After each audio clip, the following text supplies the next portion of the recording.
Hello, everyone, and welcome to this monthly session that we have here at Toast. Our goal with this is to try and do what we preach, which is basically bring content, insights, and whatever we can bring of value to everyone that flies, walks, runs around Toast and content marketing in general. My name is Alexandre Gravel, co-founder of the Toast Group, and today I have the pleasure of hosting and having as a guest Sheila Morin, CMO of Coveo, a rock star that you will discover if you don't already know who she is. And we will be unpacking as much as we can on B2B content marketing. Hi, Sheila.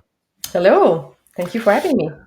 Yes. So today we'll basically be doing the same format that we always do. So I told you a bit about this pre-recording, Sheila. We basically do a small interview in a way that I have a list of topics that we'll unpack together, and I don't know yet what you're going to say about these topics. I have a slight idea because we've known each other for a few years now, and we've worked together.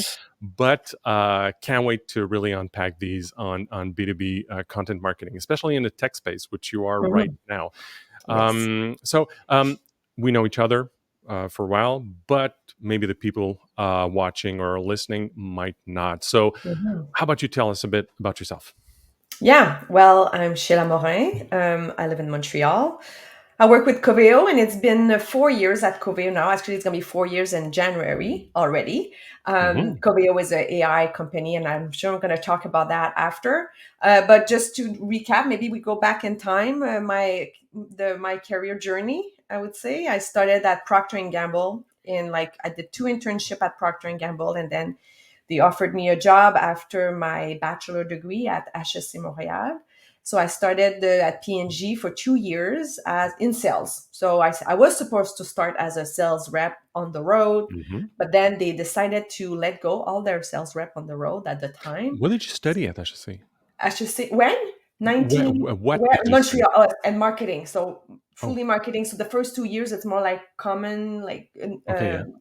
all administration, and then the third year I did marketing. So then, yeah, started in sales.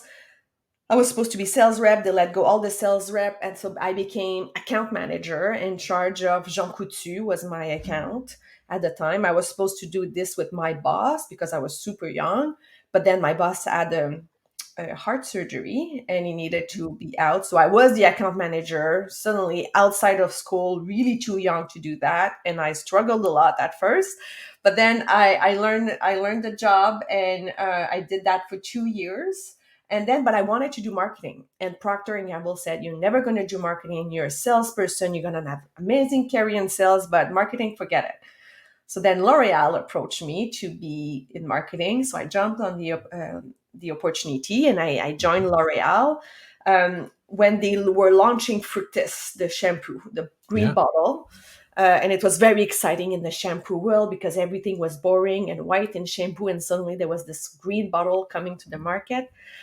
So I was really excited to take that on. And I worked for Fructis and Garnier for almost the 12 years I did at L'Oreal. I worked for Garnier, I would say 10 years out of 12. I Hmm. worked in Montreal and in Paris. I worked in the development team, brand creation in Paris. I came back after I worked for Garnier again, and then I worked for the salon professional division, really Hmm. selling product to the salon owner and the hairdressers. After that, I went to Danone, Hmm. yogurt company. I worked for Activia, Danactive, Oikos, and all the big brand of Danone. I worked there for 3 years. Then I went to Cirque du Soleil, so completely changed the industry from food, from beauty to food to now entertainment. I worked there, amazing job. My job was to build the show strategy, the show imagery, the brand positioning of the show, and then building their launch plan, and then working with the touring team and the Vegas team where we have permanent shows. Worked there, then COVID happened. We had to let go everyone. We had to close business. So I said, okay, what am I going to do with my life now? And that's where I got a call from a friend that says maybe you should go work in tech. like tech. I don't know anything about tech, and I was very scared of tech, and I didn't think I was the right person to do that. It's But like doing a 180 from the client perspective. Yeah. 100%. And honestly, it's not something that I was really interested in, even like, and I would understand.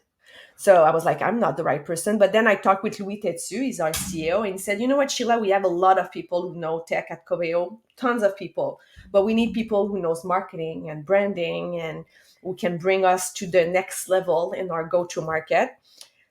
Why don't you come? We're going to teach you tech and you're going to teach us marketing. So it's a win-win. Let's take the bet together. So I said, okay, you know what? So I joined. And a year after, he nominated me CMO. And that was a bold move because in tech, normally you need to be in tech for a while before you're chosen as CMO. But he Right. decided Louis is a risk taker. So he said, you know what? I'm going to put you in that chair. And I've been the CMO at Coveo for 3 years now. And we've done great things. I have an amazing team that are so great, and I'm sure today we'll discover a bit more what we do because content is at the center of everything we're doing. So yeah. So, how would you define, just to put everyone on the Yep. same level? How would you define in a in one sentence or two, what does Coveo do? So, In a being in the few tech space, it's sentences. AI, and and and there's a lot of bingo buzzword that could go around what Yes. Coveo does, but what you guys do I'll is try not amazing. to So, use too many jargons because yeah. we do use a lot of jargon in our text. So Coveo is an AI platform, and we offering search, AI search, recommendation, and personalization, and now generative answering to in 4 different lines of business: e-commerce, customer service, website, and workplace. So if we take e-commerce, for example, we would help brands to offer more personalized product recommendation, more personalized search, more relevant, and now even generative answering. If you're looking for a product, you can ask kind of advice on your site thanks to Coveo AI. Hmm. So we do that in many different line of business. So that's how I could summarize it in a It's nutshell. actually something that I believe many brands need, Oh better yeah, search for what they do. exactly. Search is at the center. It's not Search is not going away. Some people thought that with Gen AI and Chat GPT, search would go away, but it's not actually. You need the right search behind the scene to feed the LLM, the machine with the right information. So we're more relevant than ever in the market. I love how this ties into the notes we had. We didn't rehearse this, guys, but it ties into what I had outlined on my end as Mhm. 3 elements that defined or actually are very anchored in the present moment in terms of B2B enterprise content marketing. And the first point I had on my notes is a shift toward personalization and relevance. Mhm. And what you just described as to what you guys do is exactly this. How do Yeah. I make better search results? How do I generate for what people need? And really that product really ties into that. Yeah. That was one thing I had. So I can see you nodding. Yeah. So I can, okay, that fits what you guys do. The 100%. second one, and you guys you didn't describe really yet the type of clients you work with, but these are fairly big clients and big brands. Big So the buying enterprises. Yeah. journey and decision making must be way too long. Yeah, it's 9 to 12 months. So they Okay. are touching. We have 16 to sometimes 20 interaction with the brand before they make a decision. So that there's a lot of touch points in a And long that's period of what time. I love. Okay, that's interesting because a 9 to 12 months buying journey means that it those reps and the people that are in contact with those prospects, they need to have something to share and something to move the needle instead of just keeping knocking on, are you ready? Are you ready? Are you ready to That's sign? it. You need to be relevant and interesting and bring new ideas, new insights to the table. So they need content at every and it's a funnel. So from top of funnel to bottom of the funnel, Mhm. we need different type of content depending of where they are in their buying journey.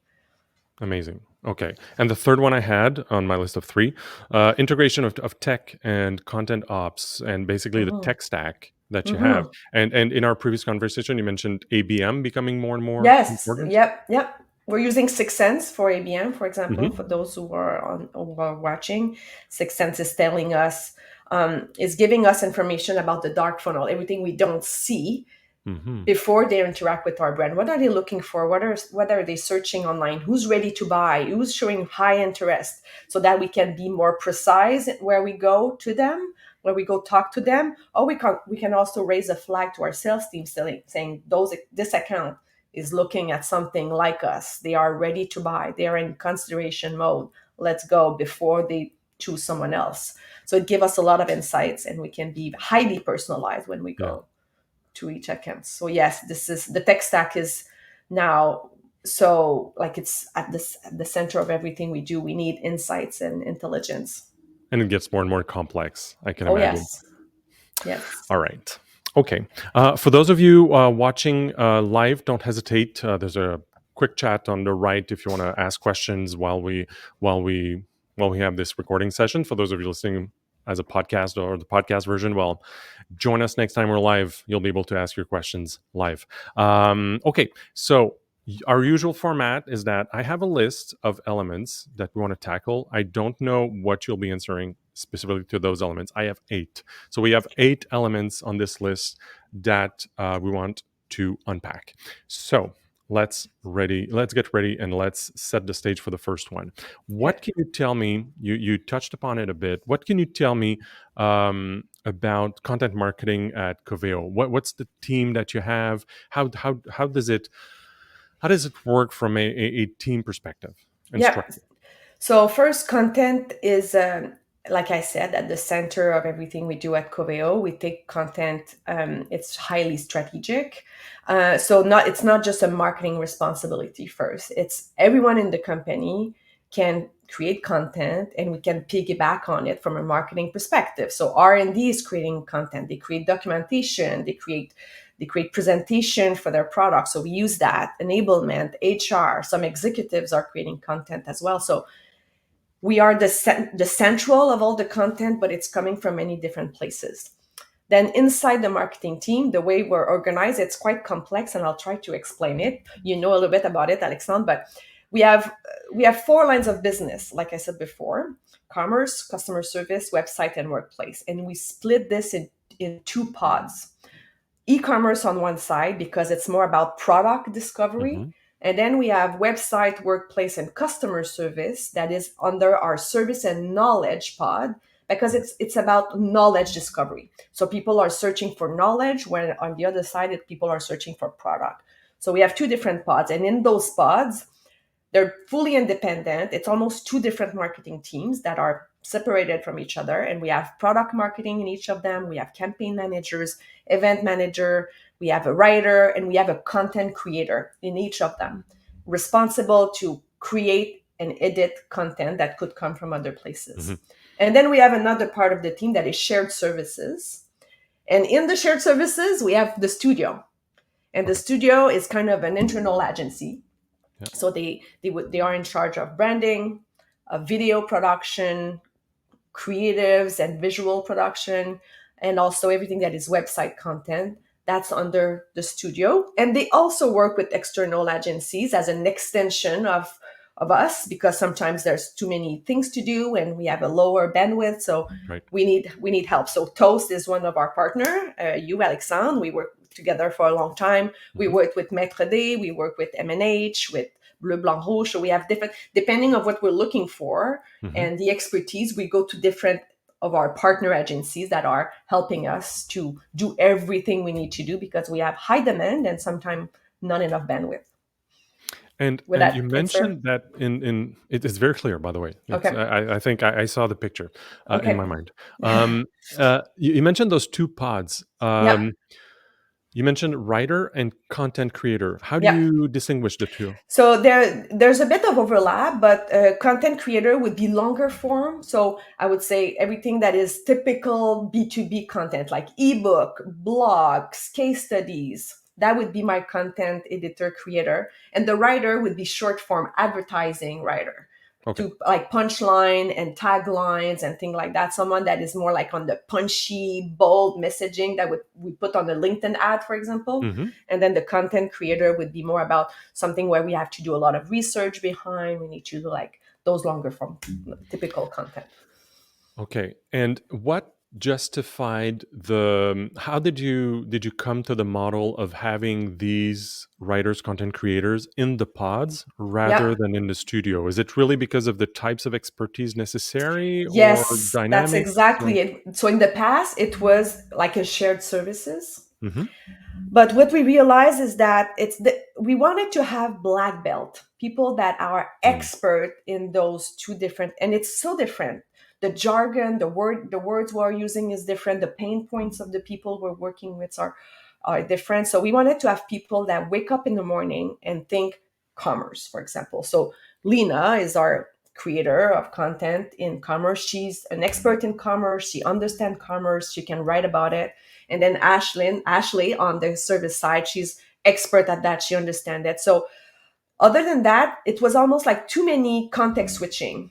And Okay. okay, one day I write about commerce, the other day I write about knowledge, and then I'm a jack of all trade, but expert of none. So we decided to split that and having. So sometimes there's pros and cons because sometimes there's a lot of content creation on one side, and then we have a bit of more time on the other side. And Mm-hmm. if it was a shared services, we could balance it better, but there's more win than there's cons. So it's still like the right decision. I still stand by this decision of splitting it and having really content expert in each of those pods. Okay, and I understand we're still on point one of eight, but I have one last Yes. question. Um, I know you guys do a lot of events, either trade Yeah. shows or your own events, online events, webinars, and longer form forums. I don't remember how do you call Mhm. them, but these multi-webinar days when you have multiple people. Where does that fit into the two So pods and the shared services? so first, in each of the pods, we would have event manager who are responsible for the third party events we participate in. So if we go to Dreamforce by Hmm. Salesforce, if we go to SAP Online, if we go to TSIA and Vision in Vegas, so the event manager is in charge of organizing the event. But then they go to the expert of content to know what do we write on our booth there, what's the Oh, wow. main messaging for this. So then they work as a team to make sure that those events are maximized and we have the right message for the right audience. So but the event manager is in charge. When we do webinars on a specific topic. Like there's one actually right now at the same time as this one about RAG, like Mhm. relevant augmented generation. So that's our PMM, product marketing manager. We do that because they know the product better. They can talk about it technically. That one was a technical webinar. So we always send to that webinar the person who's the most expert at it. So if it's a more technical product oriented webinar, we send the product marketing. If it's more of a marketing message, more like a hype buzz, like we do our relevance 360, then it could be marketer, campaign manager, it could be the content creator. So we really we plan in our marketing plan, we plan we're going to have a webinar about this topic, and then we Mhm. say who's the best person to do that inside the pod or sometimes outside the pod. Sometimes we would go find someone in R&D to come Right. to a webinar. So we go look for the best expert inside the company or outside the company. Sometimes we go take a subject matter expert outside Coveo. Yeah, and you mentioned the subject matter experts, the SMEs. It's almost seems like you have SMEs inside the marketing team in your case, which Also, is not yes. something we see often because usually it's those people that work on the product that are the ones that you'll want to have in front of the camera. But you almost have these people in the marketing team. That's And a we have to in B2B, more than even in B2C, where I come from. Every day we need to know what we're talking about. We need to know the product deeply. So we want to have people who are not just interpreter of the content, Mhm. but who Yeah. know the content and can talk about it. It helps and it helps us scale and go much faster. And on that point brings me to number two on my list. Um, You have multiple people writing, and you Yep. mentioned that there's a lot of people in the organization that are actually creating content. Yeah. Um, two questions. Two questions. The first one: when other people, you mentioned other people creating content in the organization, are they Yep. the ones that will be publishing in some way by themselves, or is it all going through you? That's my first question. And the second one, which is tied to that, is how do you maintain a cohesive brand voice when you have so many people that have their hands working on content? Yeah, that's a very, very good question.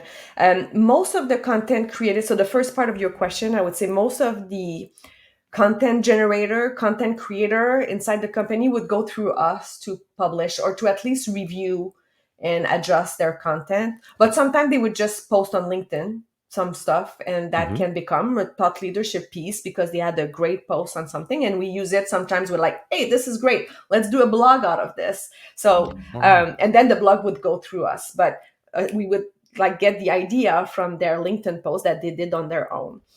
Sometimes they would be, sometimes we have a journalist calling them for an article, calling them directly because they're known in their space.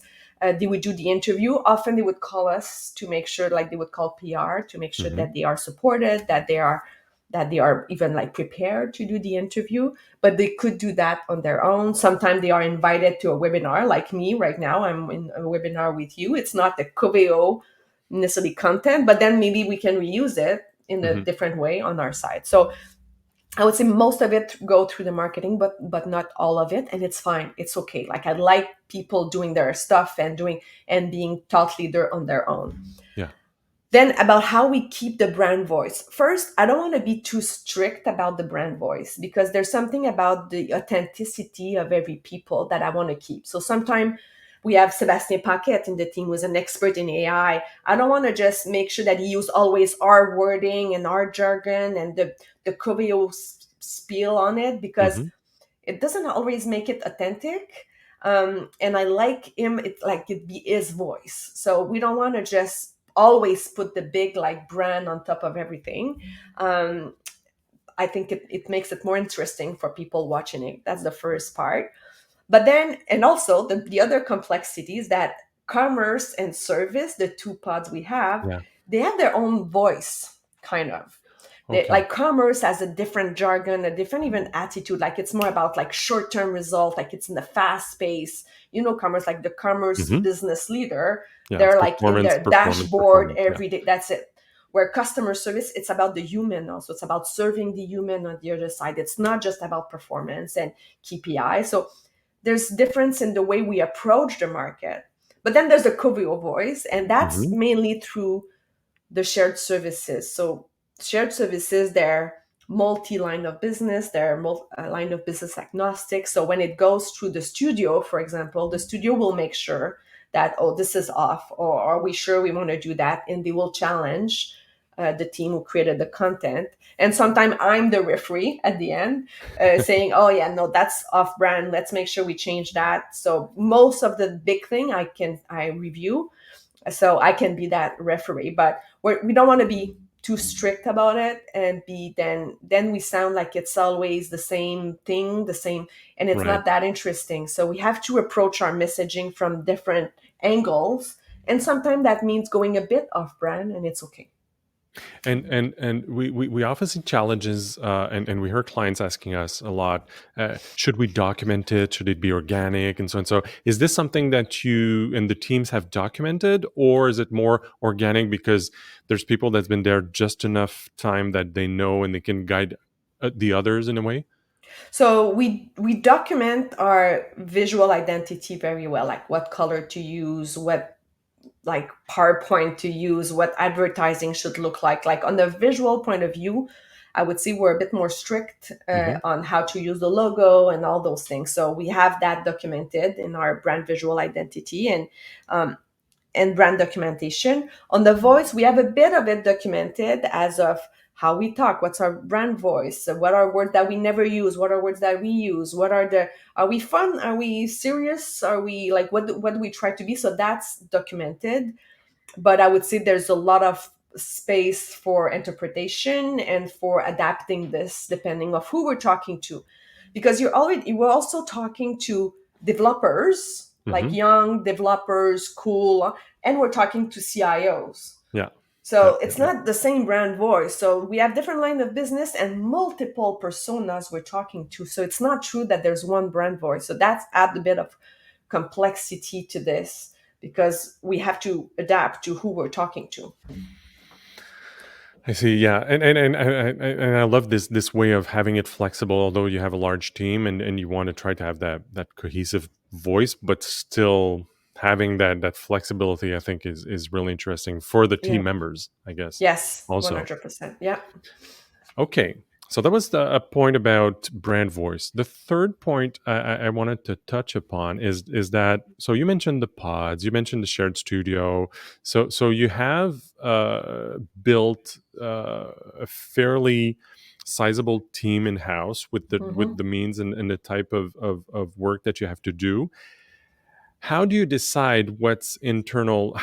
How do you Mm. reflect every year or regularly about what should be internalized, what should be externalized? How do you define that? Because you seem to have a lot of expertise in house, but you mentioned that there are external partners Yeah. also.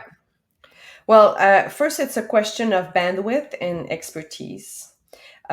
We work mainly with three different groups of external partner or content creator. There's the subject matter expert that I talked about, kind of freelancers we're working with. We have a pool of freelancers, and they are expert in many different types of expertise where we want to talk about. So if we're about to talk about product discovery in e-commerce, we have expert outside that can help us write content. So we go knock Right. at their door.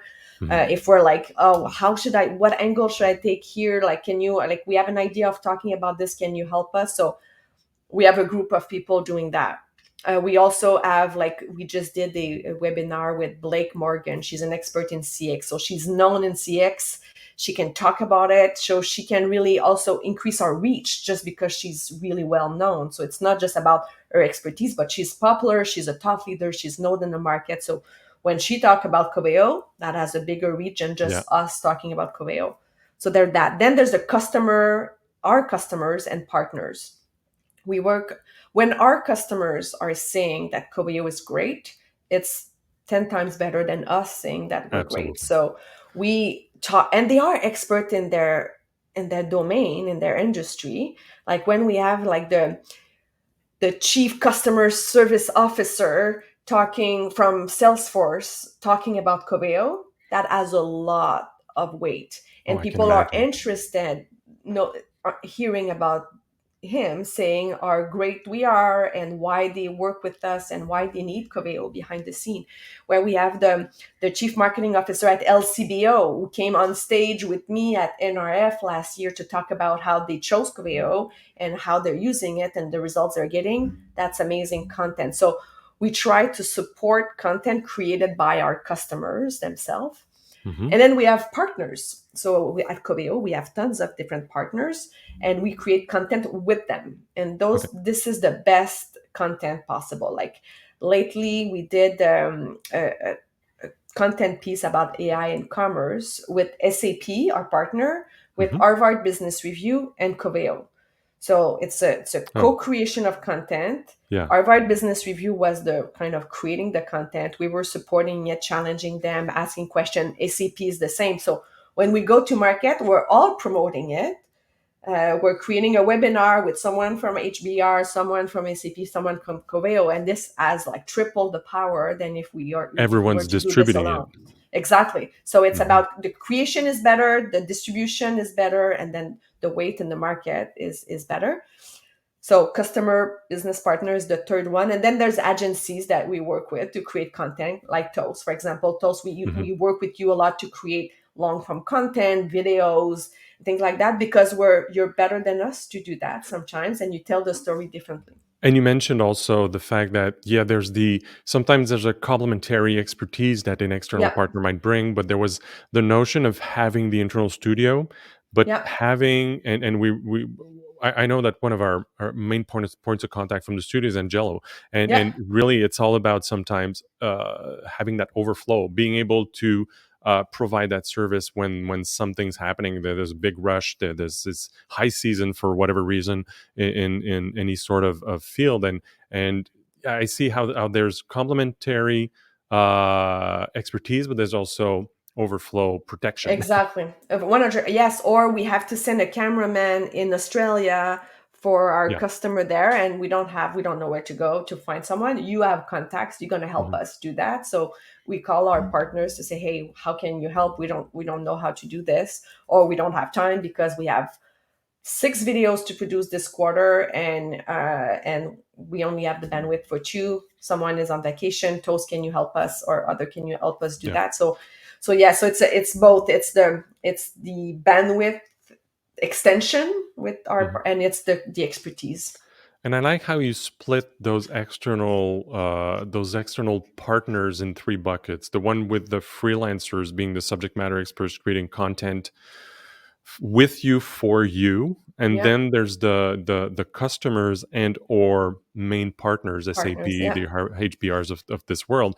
and yeah, and I was actually having a conversation yesterday with a few students about storytelling, and then there's customer stories yeah, often that come on the subject of saying, oh, not again, not testimonials again. yeah, They seem boring in a way, but they, as you mentioned it, they're so powerful in, yeah. in making the prospect advance in the funnel Oh my by God, showing yes. the having the social proof that it happens, and there's people like them that have already done it or used And it. it's so, like, right now, if we think about Gen AI, people are bombarded with, but like, people would say they're doing generative AI and that they have solution, but there's this fear of messing up of our customer, who I'm going to work with, where am I going to have return of an investment. My CFO is saying, okay, if you invest in AI, you better have return investment. So they're scared and they don't believe us anymore. Almost the vendors, they want Yeah. to have from other customers.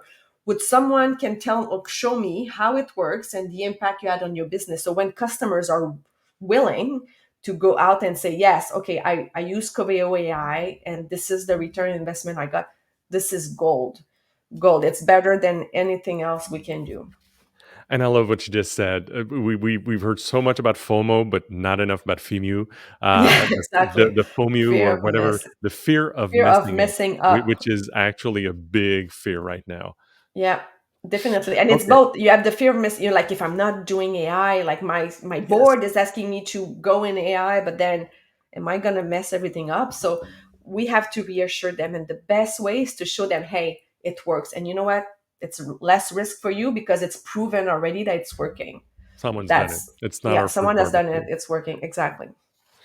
So, bringing all this together, the internal team, the external partners, and so on, and the SMEs, how do you build a content strategy around that? How do you tackle Mm. that? Does that actually exist? And do you stop everything, rebuild the content strategy every October or whatever month of the year, and then start again? Or is it just organic going Well, 120 on the highway? I wish I had a great story to tell you about long-term strategy. And in AI, there's no such thing as a long-term strategy in content. Like, it's changing weekly.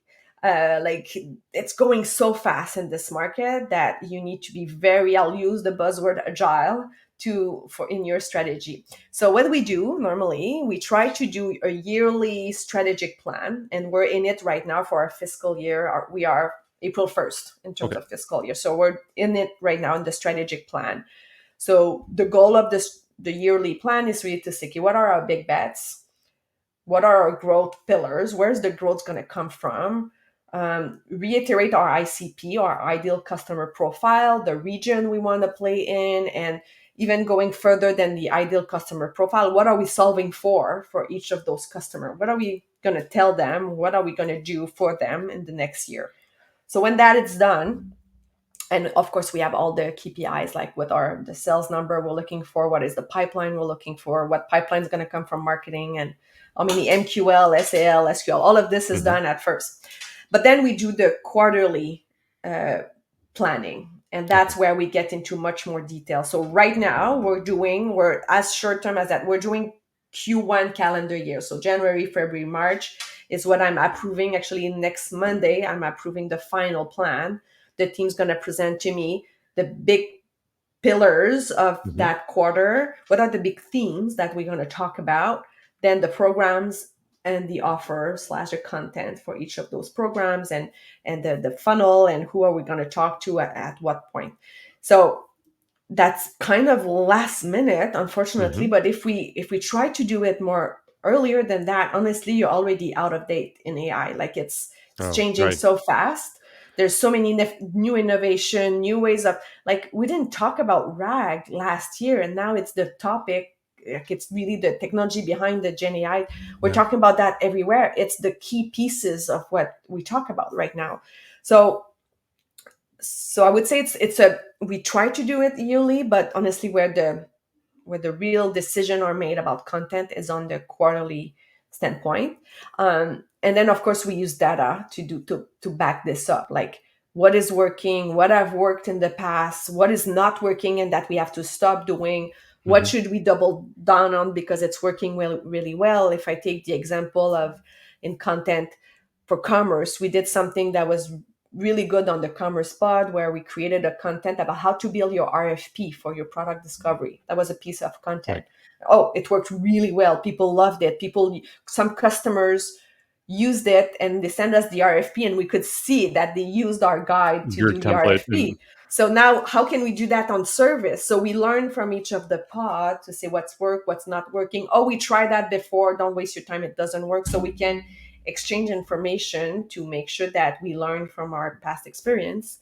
And then we go from that. And one thing that I learned from you, Alex, in the working with you is like about reformatting. So Mm. taking one piece of content and making sure we create 5 pieces of content of our every single content we're creating. So that's part of our plan as well all the time. So we're going to create this long form industry report, and then this is going to become an infographic, a blog post, a LinkedIn post. It's going to become 5 different snackable video content. So that we don't have to create that many net new content. It's based on 5 big pieces of content that we multiply by 50 after. Yeah, refresh, recycle, reuse. That's one Yes, of the yeah, things that's what you we teach me. often repeat Yeah. because I mean it's so easy. It you say it sounds obvious, but sometimes you got your head down and you're doing stuff and you just keep churning out new material, but you have so Yeah, much value already in in the content library. So I 100%. can totally Yeah. see how that works. You And mentioned. one thing that I Go forgot, ahead. SEO. SEO is a huge part of our planning. So how do we maximize Mm, our SEO strategy through our content? So sometimes it's how do we plug in some words in our content, mhm. or we create net new content to maximize our SEO strategy. So that's also a big anchor of our planning. And I think that you have SEO in house. We have SEO in house, and we're using tools as well to Yeah. help us, like SEMrush and Is the Market SEO News. in the studio And and the pods it's in the studio. in the It's in studio? the Okay. studio with the website team. Yeah. Okay. Oh yeah, right. But Perfect. they work with the pods for their expertise, so they would work with product marketing on keywords that we should spend more time on and things like that. So it's a teamwork, but Hmm. it's owned by the website. Okay. Perfect. All right. So that was point number 4, content strategy. Point number 5, you mentioned things moving so fast and RAG not being Yeah. on the radar last year. How do you learn about audiences? How do you learn about those CIOs evolving and so on? Yeah, well, that part is mainly owned by product marketing management, PMM. Hmm. They are responsible to know who we're talking to and what keeps them up at night, what they care about, who are they, where are they, what they care about, and the way they stay up to date Hmm. with that is, I would say, online reviews. So they look at what those people are saying online, what are others saying, talking to them, or even what they are saying on LinkedIn. Like we follow different CIOs and see what do they Mm. care about, what do they post about, what is clearly top of mind for them right now. So we look at that analyst report. So the Gardner, the Forrester, the IDC of this world, we look a Yeah, lot at you're in what an they're industry that's saying. heavily covered, so you have that. You're lucky on that front. Exactly. So those are like really a big guide for us. We also do win-loss interview, and those are really important in understanding our prospects and our customers. So if we win a customer, so if someone become a customer of ours, Hmm. we would do an interview about why do they choose Coveo, and how did they find the process, what was the trigger for them to know about Coveo, what topic did we cover that was a trigger. And then we would also do a loss interview. If the customer is not choosing us, they're going with a competitor, we would try to interview them as well to understand why. So it's there's so much great insight by doing that. Like it takes a lot of time. Our PMM spend a lot of time on this, but this is gold for the full company. Like our CEO would sometimes ask, "Can I have a recap of the win-loss interviews that we did lately?" And this is something we look at a lot. And this is really interesting that I did not know you guys did. Just to go a little tactical on this, how long are these win-loss interviews? Depending the time they gave us, so because we have to reach out to the people saying, Yeah. "Hey, would you take the time?" So sometimes they would give us 30 minutes. Some people are super generous, they would give us 45 minutes, an Wow. hour. Some would be only 15 minutes. We take whatever we can with them. When it's a Hmm. customers, it's of course easier. When it's a win, Hmm. it's easier. When it's a loss, sometimes they couldn't care less about talking to us. But some people understand that this is so important in our business process, and sometimes we were just the second player, so they're like, "Okay, Yeah. we're going to give you a bit of time to explain why we chose the other." And this is absolutely key and it help us move the needle on the way we market, the way we our roadmap, even our innovation, the way we present, the way we pitch. Everything is reviewed during this, and we adapt every single touch point we have with our customer base out of those win-loss interview.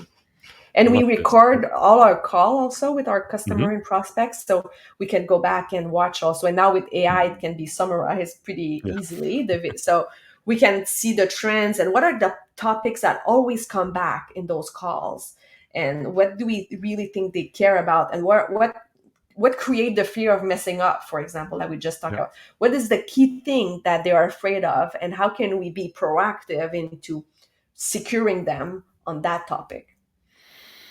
Love this. This is great. Okay, so this covers audience research and alignment that we had. Um, Sixth point. This one you mentioned already, so we'll just come back a bit on it. But you mentioned that a lot of people create content around the organization, Mm-hmm. and one of the things we keep repeating and hearing is the importance of having the entire organization involved and knowing about the value of content. Yeah. Uh, I can imagine it might be some might say it's easier in B2B tech because there's so much content potential. Mm-hmm. But how is this something that you need to repeat, or is it really ingrained into the culture, the importance of content from every single level of Yeah. in the org? So I think everybody at Coveo agrees that content is key and that we need to always up level even the quality of our content and be very precise and relevant and personalized. So everybody agrees on that. But then do people have the time to write content and spend time on us on this? Not always. So we always have to push to get their attention, to make sure that they like we I would like a lot of people in R&D to write blog because they're Mhm. so technical. I would like to have more technical blogs, but they don't have time. So to get their attention and their share of mind, it's hard. It's still hard. They do agree that this is important, but for them to like stop what they're Take the doing and then time for write whatever. a part of content, and we always say just put bullet points and then we're gonna create a content out of this. But it's hard for people to spend time on this, but even though they truly agree that this is highly important. So our CEO, our CTO, who's the founder of Coveo, they are big supporter of Mhm. content. They would like us to create more content, more quality content. And so I never have problem asking for investment to create better content or things like that. Right. Are very highly supportive because they see that it helps us educate customer and prospect, that it helps us increase brand awareness, brand credibility. Good content will increase your brand credibility, will attract people to your brand, will drive conversion. If you have the right content at the right time in the funnel, it will increase your conversion quite significantly. Mhm. So we all agree, but it's about getting their Repeating and time. getting and finding the Yes. right timing. I know with some clients we have a hard time just getting SMEs in a chair to actually speak to them for 45 minutes, and then that's where the challenge is sometimes. Just a reminder, but it's that's life. That's it. The best way I find is like if people want to build their own brand on LinkedIn and on that's the best people you have to go to. If you see that they're interested in getting a bit of fame, then you're Mhm. like, hey, I'm gonna put you in a webinar, I'm gonna put you on stage, you're gonna have that LinkedIn visibility, I'm gonna boost your LinkedIn post, and then people like it. The people who don't care about visibility and fame, you have less of an attention with them for sure. I love this. Perfect. All right. Internal perception and engagement, the importance of that. That was point number 6. Point number 7. I'm almost up to our list of 8 points. You mentioned Sixth Sense earlier and Yep. some of the tools that you use. If you had to name drop, because it's always a question of what stack do they have? What Yeah. tools do they like to use? So if you had to name drop a few of the key tools that you guys have internally to help you scale all that content, Yeah. what would you mention? So I would say, well, first we are on Salesforce CRM, so that's our Mhm. database. We use Marketo for our email. We use Asana for project management, and we were not very good at using it properly, but we're getting much better now. Everybody's in Asana. That's how we track project, and we can follow project evolution. Yeah. For SEO, we use Bright Edge, SEMrush, and Mhm. Market Muse. Mhm. We use AI tools for writing. Mhm. We actually, Lori, our writer, she created our own models with ChatGPT that use Coveo brand voice. So using our jargon, so we train our model on ChatGPT to understand our jargon and our brand voice. And Mhm. now a lot of people are using it internally to write content, or at least as the first draft of Mhm. content pieces. So we use that. What else? Sixth Sense is a huge part of this. Yeah, that's what I would say are the Really main one. interesting. There's many others, but we have a Yeah, lot of that's stack. the thing. We're a It's tech company. We have a lot of tech. It's always like that. exactly. You have to jump on the wagon for that. Yeah. And last point, just looking ahead, what do you see as being the challenges that you guys have? What you see as being opportunities that will come up? hmm What challenge is a bit what I've mentioned before is the keeping the pace with the fast evolving market. I always feel like I have the big FOMO all the time because I feel we're always late. Oh, there's always something new, and am I missing something that just launched? Like there's so much happening that I don't want to miss a beat, and it's hard. Honestly, it's really hard. It's going really fast. Like I thought that beauty was a fast market, and it's not.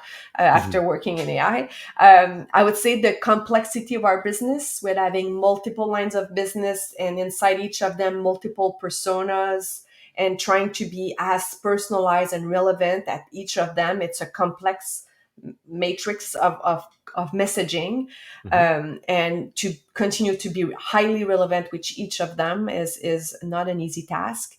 And we have, of course, high demand of content. There's so much content we would like to create, but we have constraints, so we have to prioritize. And prioritizing is always tough. It's about saying no to something.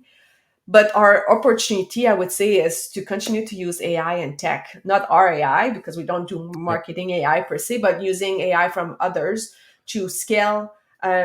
We're using now a tech that I didn't mention before, Mutiny. Mutiny is helping us being highly personalized on our website. So if we have a shoe company coming to our website, we will adapt the site and have a pop-up for them with our case study with Calaray Shoe. We have a big customer Right. that is a shoe retailer. So the site will adapt to them in real time so that it's about shoe, like about how we can improve your sales in the shoe Mhm. industry. So by doing that, that's exactly where I want to go as a brand. But it's not an easy part, but it's truly being high. So you don't waste your time on a website looking for stuff you don't need. Like we get you to what you need very fast. So yeah, that's I think it's about finding the right technology to go faster, better, without losing on personalization. Yeah. Interesting. And when we did our quick chat last week, you mentioned something. It's very a very great image of how you drive this whole team and this whole structure is that you're constantly looking in the rearview mirror Yes. because you want to see what's coming up. And I Yes. think that's a great image of seeing how you're doing 120 on the highway, which is a bit too fast, but you're still doing 120 on the Still highway. acceptable. I think you're Yeah, still it's acceptable acceptable on here in police. Quebec, at least. And you're constantly looking in the rearview mirror because there might be a huge player that's coming Coming down up. with something new, Yeah. or a small guy or a small girl who's got some hmm investment and they're doing an amazing thing in their Yeah. basement and they're actually not the challenger necessarily, but they're coming up with something Yeah. new. So I can see how that's a constant challenge every day. Yeah, it is. It is, and it's quite an interesting industry for that. I've never seen that before. I don't think there's any other industry, and I can say it with a lot of confidence that is going as fast as AI. So it's fun, but it's challenging and scary almost at the same time. So. Well, this comes to this kind of rounds up the kind of the discussion I wanted to have with you. Thank you so much for that, your generosity in sharing what your team is doing, what you're doing with Coveo, and I know a lot of people are going to be looking at the type of content and that you're putting out. There's a lot of stuff on your own properties, but Mhm. I know that there's stuff everywhere about Coveo. Stuff everywhere. So congrats on that. Thank you And very much. Thank you to thank you, my Sheila. team. My team is doing all of it. I'm just the guide up there. And you're doing an amazing job too. I can tell you that. So thank you so much. Thank you everyone for listening and watching. Um, sorry, don't hesitate to connect with Sheila on Yes, LinkedIn or please. wherever else if you want. And we'll see you at the next session in about a month. So thank you very much, everyone. Thank you, Thank you, Sheila, and have Alex. a Thank great you. day. Bye bye. Bye bye.